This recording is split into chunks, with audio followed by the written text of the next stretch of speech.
Hello everyone, welcome to commerce enthusiast. I am Shweta Singh और आज की वीडियो में हम बात करेंगे बिजनेस एनवायरनमेंट के बारे में।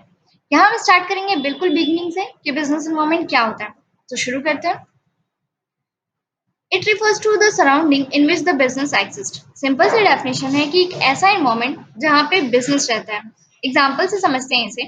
जैसे सपोज हम मार्केट में गए, कोई बिजनेस या फर्म स्टैब्लिश किया, तो वहाँ के आसपास की जो जगह होगी हमारी, वो होगी बिजनेस एनवायरनमेंट।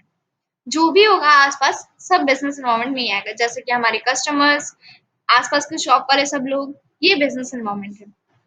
मतलब सिंपली बिजनेस एनवायरनमेंट मतलब हम जिस एनवायरनमेंट में बिजनेस कर रहे हैं, जो हमारी फील्ड है, वो होगी हमारी business environment. It includes forces, factors and institutions. हमारे लेवल में कौन है, हमसे आगे कौन चल रहा है, हमसे पीछे कौन चल रहा है, कस्टमर्स हमारे क्या चाहते हैं, गवर्नमेंट ने क्या कौन सी नई पॉलिसी लगाई है, ये सब बिजनेस एनवायरनमेंट में आता है। ऐसी सारी चीजें जो कि डायरेक्टली या फिर इनडायरेक्टली हमारे बिजनेस पे इम्पैक्ट करती हैं, वो सारी चीजें आती हैं हमारी बिजनेस एनवायरनमेंट में। नेक्स्ट है हमारा एनवायरनमेंट स्कैनिंग। अब हम बिजनेस एनवायरनमेंट पढ़ते क्यों हैं? तो इसका मेन रीजन होता है एनवायरनमेंट स्कैनिंग, मतलब एनवायरनमेंट को समझना। जब कोई भी बिजनेस स्टार्ट होता है तो सबसे पहले वहां के एनवायरनमेंट को समझना होता है। तो एनवायरनमेंट स्कैनिंग का मतलब the complete awareness and understanding of business environment is known as environment scanning. हमारे आसपास के एनवायरनमेंट को, हमारे बिजनेस एनवायरनमेंट को समझना और उसकी जानकारी रखना, इसको कहते हैं एनवायरनमेंट स्कैनिंग। अब देखते हैं बिजनेस एनवायरनमेंट की कैरेक्टरिस्टिक्स से कैसा होता है बिजनेस एनवायरनमेंट। इसमें फर्स्ट है ऑल एक्सटर्नल फोर्सेस। इसमें सारे फोर्सेस आते हैं, मतलब कस्टमर्स भी आएंगे, गवर्नमेंट भी आएगी, सारे रूल्स और रेगुलेशंस भी आएंगे, मतलब सब कुछ आएगा। So it includes all the external forces directly या इनडायरेक्टली हमारे बिजनेस को कहीं ना कहीं इम्पैक्ट करते हैं। नेक्स्ट है हमारा स्पेसिफिक एंड जनरल फोर्सेस। मतलब हमारे बिजनेस एनवायरनमेंट में स्पेसिफिक फोर्सेस भी हैं। मतलब ऐसे फोर्सेस जो कि डायरेक्टली हमें पता है कि इन्हीं पर्टिकुलर इंसान की वजह से हमारी बिजनेस पे इम्पैक्ट पड़ रहा है। एग्जाम्पल हमारे कस्टमर्स। हमारे जितने भी कस्टमर्स या कंज्यूमर्स हैं, वो डायरेक्ट फोर्सेस हैं। क्यों है? क्योंकि हमें पता है कि अगर हमारे कस्टमर्स का प्रेफरेंस चेंज होगा, प्रेफरेंस इन द सेंस कि आज ये ट्रेंड में है तो ये प्रोडक्ट ले जाएंगे, कल को दूसरी चीज आएगी ट्रेंड में तो वो उसे ले जाएंगे। तो क्या हुआ, कस्टमर्स के ट्रेंड चेंज की वजह से हमारे बिजनेस में गड़बड़ आने लगती है। तो ये होता है स्पेसिफिक फोर्सेस, क्योंकि हमें पता है कि इनकी वजह से ही हमें गड़बड़ आ रही है हमारे बिजनेस में। या फिर जो हमारे सामान बिक रहा है उस पर ज्यादा टैक्सेस लगने लगे, या फिर हमारे सप्लायर्स हैं उन्होंने रेट बढ़ा दिया अपना। तो हमें पता है कि इनकी वजह से ही हो रहा है, तो ये स्पेसिफिक फोर्सेस हैं।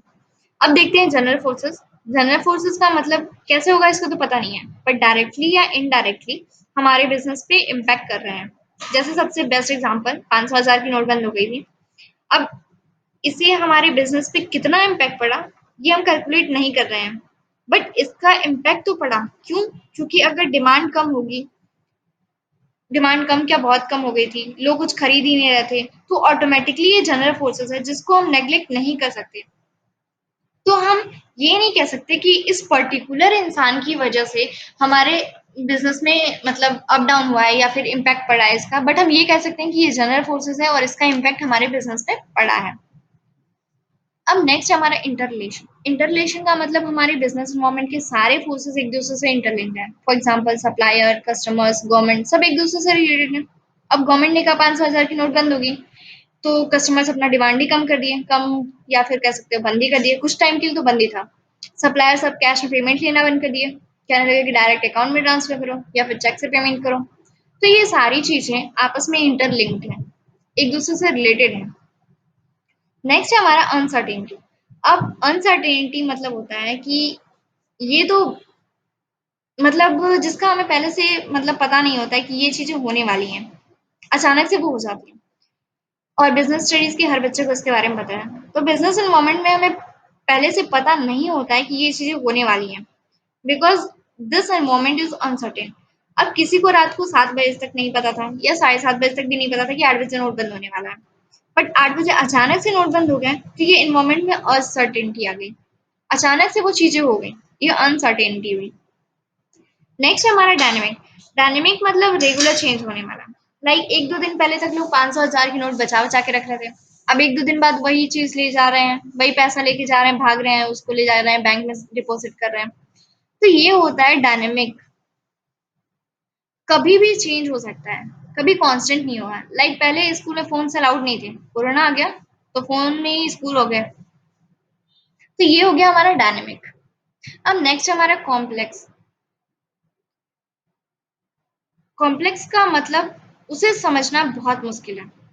डेली लाइफ में ही एग्जांपल ले लेते हैं। जैसे कि रात को हमने सोचा कि सुबह 6 बजे उठ करके पढ़ाई करेंगे, पता चला कि सुबह 8 बजे से नींद ही नहीं खुल रही है, यहाँ से उठकर वहां से उठकर वहां सो रहे हैं। तो हम क्या कर रहे हैं, हम बस इस कॉम्प्लेक्स एनवायरनमेंट को समझने की कोशिश कर रहे हैं, अप्लाई नहीं कर सकते क्योंकि हमने जो सोचा है वो हो ही नहीं सकता। तो ये हो गया हमारे बिजनेस एनवायरनमेंट की कैरेक्टरिस्टिक्स। अगर वीडियो पसंद आई हो तो इसे लाइक शेयर सब्सक्राइब करना। Thanks for watching.